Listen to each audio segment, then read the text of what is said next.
Hi, and welcome back to Grow It Anyway. Today is the next part in our 6-part series about garden maintenance, and we are going to be checking in on our little cabbage.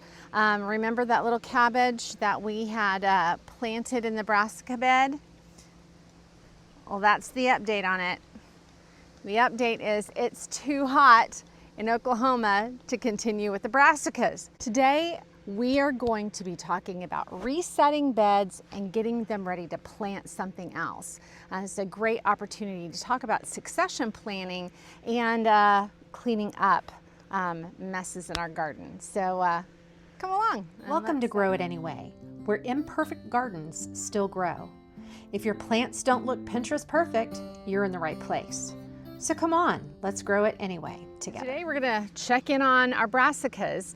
If you've been following along for a while, this is the first cabbage that we planted in the garden for our spring season, and I've never had success growing cabbage in my spring garden. Fall definitely is much better here, your fall and winter garden for trying cabbage. But I thought I would try it this spring since I didn't have any success last year. And listen, this is way better than it has been. It grew some leaves. It started heading, but then it just got too hot. It right now is it's getting up into the upper 80s and 90s. And so it's just not the right environment for your brassicas. I got ahead of broccoli off of this crop, and that is it so far. I've got another bed that has some cabbages in it that are doing way better than these, but these just got too hot despite having shade cloth on them. It's currently getting up into the 90s, and I suspected a few weeks ago that I was just going to have to cut bait on these, so I'm going to. There's no reason for me to let these sit and rot and allow the insects to just take them. I have this whole bed that I can do something different with. So the first thing we have to do is we've got to reset this bed. So this being in our garden maintenance series, we're just talking about maintaining your beds, knowing when to reset, and starting over. And this allows us to do some succession planning. I haven't decided what I'm going to put in here yet. I don't know, maybe some more beans. And we'll just see. This is one of my shadier beds, and so I just need to be cognizant of that as well. But the first thing we've got to do, got to clean out this bed. So.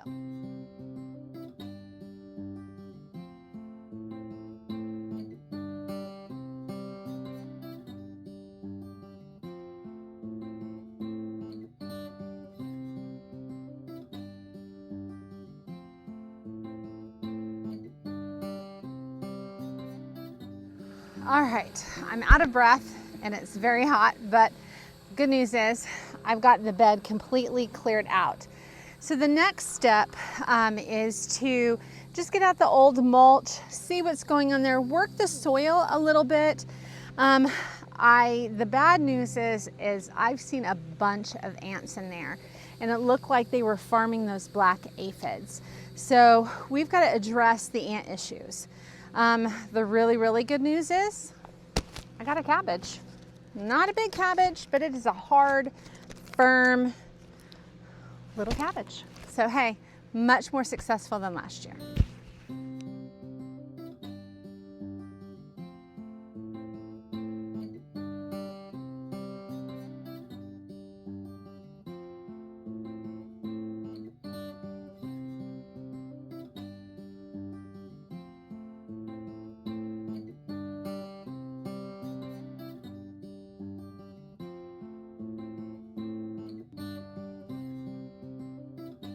So let me tell you what I just did and what my plan is going forward. So I removed all of the mulch and I've got it in a pile back there, and I'm gonna save it for later.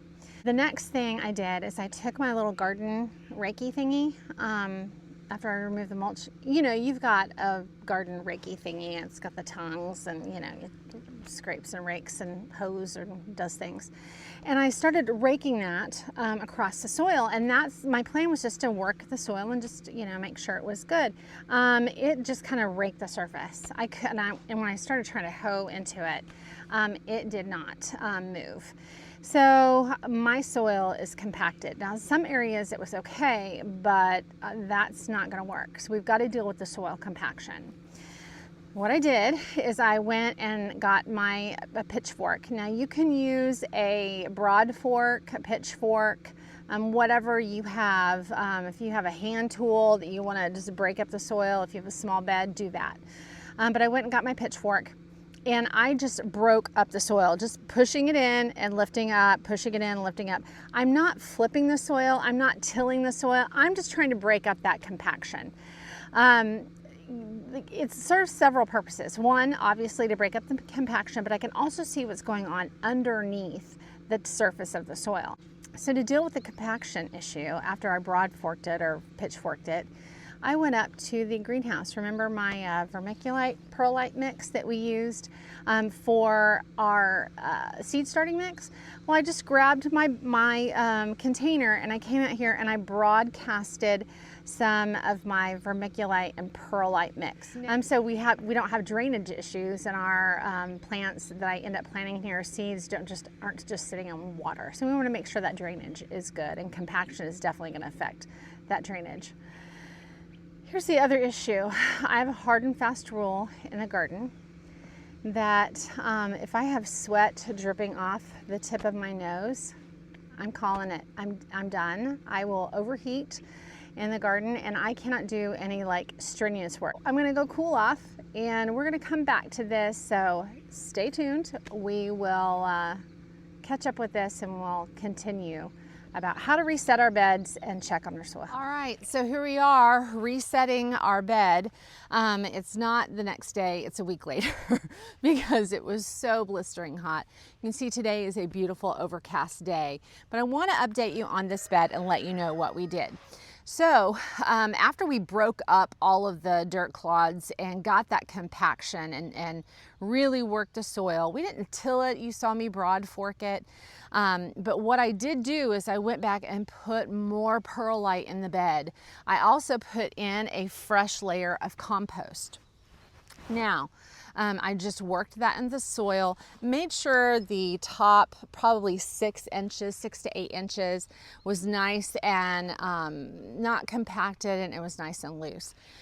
So then I put some worm castings in there, and I put some of our 444, just organic fertilizer in there, just to kind of give it a jump start. Last night, I just did a whole new 4 rows of bush beans. The bush beans are gonna put nitrogen back in the soil, and it's gonna be a good succession plan to keep the soil rich and keep it healthy. So whenever we were reworking the soil in this bed, I did notice that our earthworms are really great in here. The biodiversity looks fine. There was just some really bad compaction. It was mulched well, you know, with the straw. This is lightly mulched with the straw because, again, we have beans coming up. We've planted seeds. We don't want to put a heavy layer of mulch over them to where they're going to have problems coming up and sprouting in the soil. So I just did a light layer because it's been pretty hot here, and I want to make sure that it stays moist so those beans can germinate. The next part of maintaining our garden is we have this bed behind me. You will see I've got peas that are done. They are completely finished. I've got I've harvested the brassicas. The lettuce has gotten too hot and it's going to seed. And so we need to clean out this bed. So from the brassicas, and I'm trying to decide what am I going to do in here. It's got a lot of ants. Remember we put the ant spikes as we did in here. But this one has more ants than even this bed did. So I'm going to do what I did over here as well that I forgot to mention, is that I am going to put some DE in there. DE is dimethysis earth. It's food grade. It's not a pesticide that could inhibit working with anything else I put in here won't hurt the plants. It won't contaminate my fruit that I'm going to be putting in here, the vegetables. Since we've had brassicas in here, I think I'm just going to go ahead and do some beans. I might try the cucumbers on this end.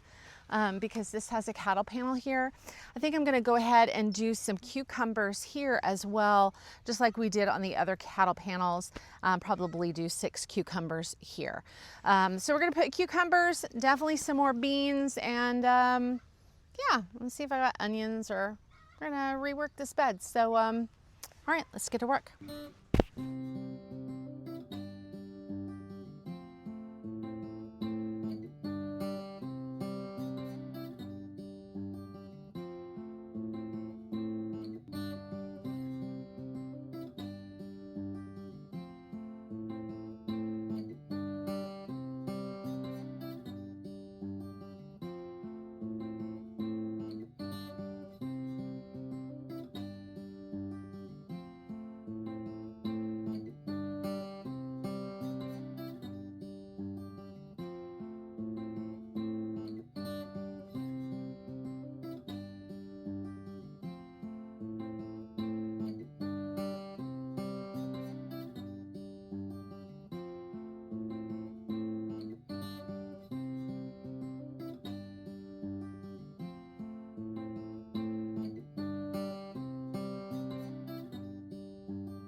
So what we did, we're done working our bed back in. So I broke up the soil, as you saw, and I went ahead and put in perlite. There were a couple of pretty significant compacted areas, so I went ahead and just put perlite in the whole thing and just worked that in just out as an abundance of caution. And so then I just sprinkled a light sprinkle of 444 organic fertilizer, and then I put in 2 bags of compost.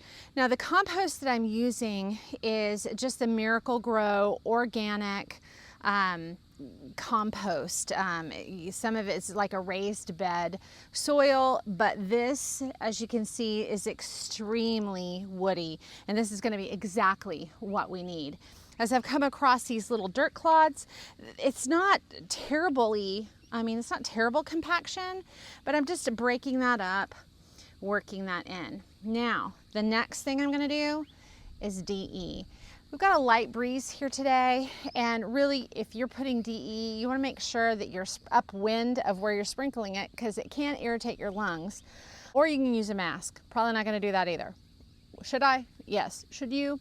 Probably so. Yes, you should. But I'm just going to sprinkle that DE instead of working it in like I did the perlite. I'm just going to let it sit as a barrier on top instead of mixing it in. I think that's going to be the best course of action. And then we'll put some mulch on top. As you know, normally whenever I fertilize or put in new compost, I will water it in.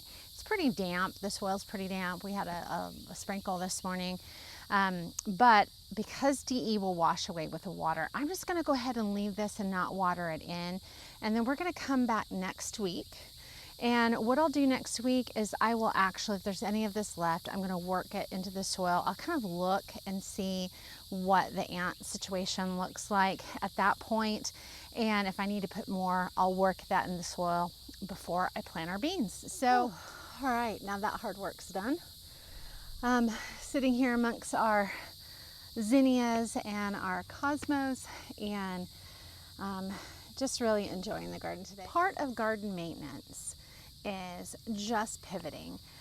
Whenever you've got a crop done, like I did my brassicas, it's too hot, feel free to get in there, work the soil, find out what's going on. If you want to do a soil test, go do a soil test.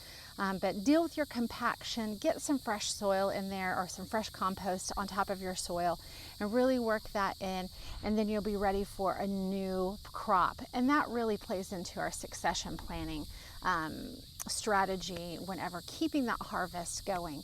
And it's great to be able to do this kind of mid-season because you are working in and getting rid of some of those issues. You're working in new compost. So when it becomes fall and you need to do some fall planting, you have less amendments to do, and you can really, really be ready for that next season. So thanks for joining, and we'll see you next time.